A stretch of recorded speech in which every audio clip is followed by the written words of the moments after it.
Kada je 17. travnja 1937. otvoren francuski paviljon u Zagrebu, bio je to bez sumnje prvorazredan kulturni događaj. Paviljon je nastao u sklopu Zagrebačkog zbora, preteče Velesajma, tad smještenog na Savskoj cesti. Svaka država izlagač imala je pravo na tom prostoru, koji su osmislili arhitekti Haberle i Bauer, izgraditi paviljon po nahođenju. Francuzi su svoj paviljon za izlaganje noviteta iz svijeta automobilske industrije povjerili dvojcu Robertu Camelotu i Bernardu Lafayu. Pritisnuti kratkim rokom izvedbe, maštoviti i odvažni arhitekt i građevinski inženjer shvatili su to kao izazov, te se odlučili za smiono rješenje montažne gradnje.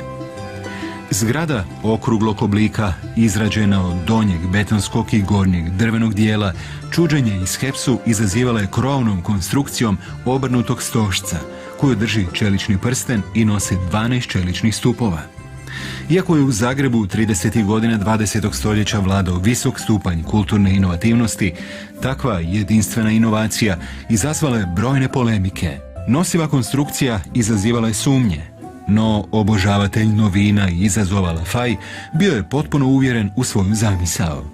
Kako bi razoružao tadašnje skeptike, prije otvorenja provozao se biciklom po krovu paviljona.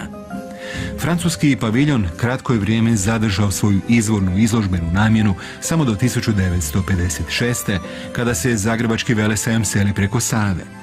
Francuski paviljon ostao je tada u sklopu studentskog centra, isprva kao kazališna pozornica, a zatim kao spremište. Upisan u registar kulturnih dobara, francuski paviljon je kao jedinstveni spomenik arhitekture obnovljen i ponovno namijenjen za održavanje izložaba i kazališnih projekata.